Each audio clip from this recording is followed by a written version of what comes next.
So now I move on to the doctrine of original sin. How does the sin of Adam relate to the sin of human beings today? We've read the passage in Romans 5:12 through 20. Let's go on to different views historically that have existed in the church. First view is the pre-Augustine view of original sin. Before St. Augustine, there was not a very clear doctrine of original sin. You have church fathers like Clement and Justin Martyr and Irenaeus who focus on individual responsibility for sin. Thus, sinful people like Adam and Eve sin, but in doing so, they work out death for themselves. In other words, the sin of Adam doesn't have any direct relationship on them, but because they follow the bad example of Adam and Eve, they do sin like Adam and Eve. A second view is the view of Pelagius and the view called Pelagianism. Pelagius was a monk born in Britain in the early 5th century, and his goal was to get people to exercise free will to live good moral lives. And he was explicit in his doctrine. Adam's sin had no hereditary spiritual effects. People are born in a state of purity without depravity or corruption.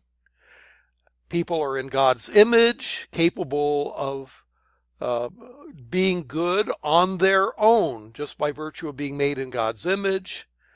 And Adam's sin affects us only indirectly by his bad example, so that any guilt that we may have is going to be our own guilt for our own sins. Adam's sin has nothing to do with that.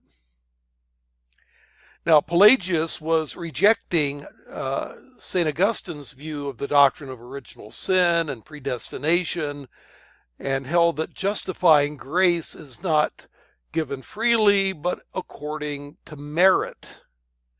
In other words, you merit your being forgiven and declared not guilty by God, being justified. And so after baptism, you need to live a sinless life, and that sinless perfection, according to Pelagius, is possible. Now, Pelagianism was generally condemned by the church. Again, to elaborate on Pelagian's view, Adam was created mortal and would have died whether or not he had sinned. Adam's sin harmed only himself, according to Pelagius, not humanity. Both the law and the gospel lead us to the kingdom. There were sinless people before Christ, according to Pelagius. Newborn infants are in the same condition as Adam before the fall, completely innocent. And the whole human race does not die through Adam's death or transgression, despite what Romans 5 seems to suggest. Nor does the human race rise again through the resurrection of Christ. Augustine opposed the doctrine of Pelagius, and Augustine is followed by Calvin and Luther in his view of original sin. In fact, he coined the term original sin and used it as a argument against Pelagius, with whom he personally disputed. Pelagius argued for the freedom of the will. Human beings are free to do whatever they want to do, whereas Augustinianism argued for the bondage of the will. We cannot but sin because our wills are bound to the sinful nature. Pelagius says babies are born innocent. Augustinianism said that babies are born with guilt from original sin. Pelagius argued that people are able in themselves to live moral lives, whereas Augustinianism argues that there is a total inability for people to live moral lives on their own. Pelagius argued that salvation is a free choice and, at least in part, merited by good behavior, whereas Augustinianism says that salvation is based solely on God's election and predestination, and that human goodness or free choice has nothing to do with it.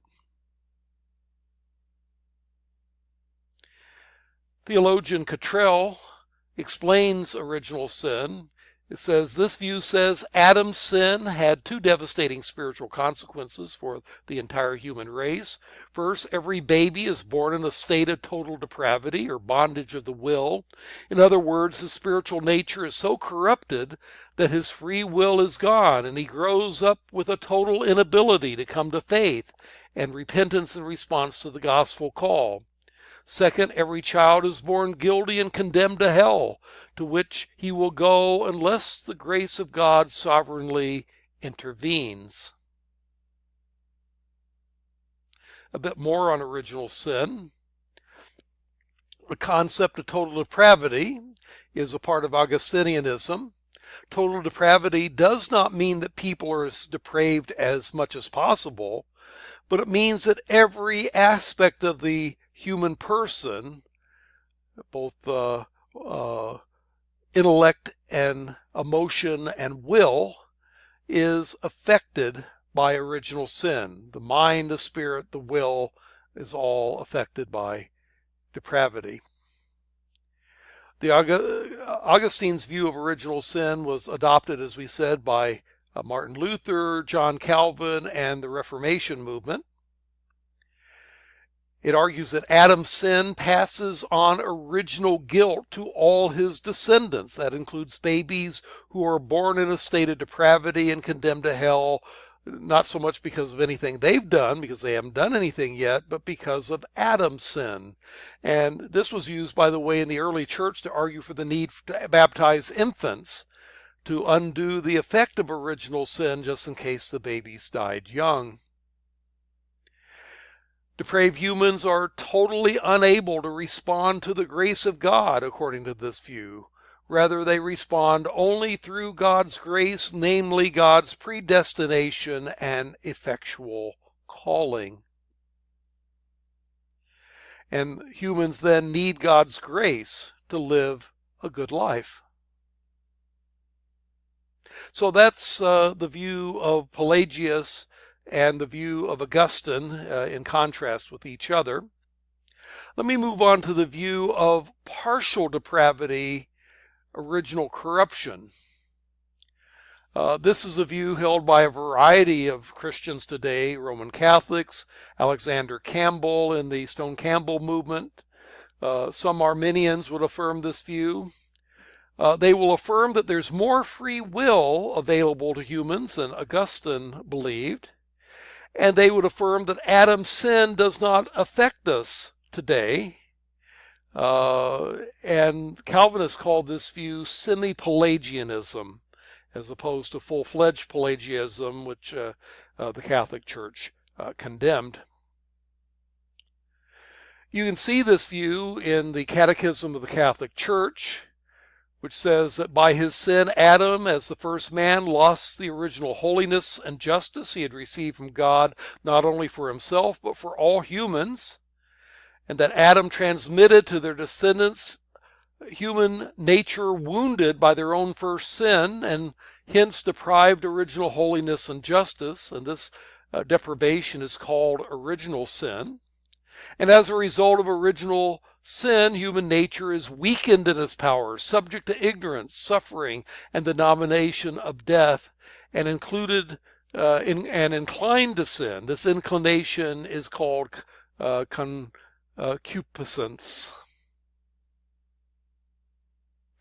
Now, a bit on the original corruption view.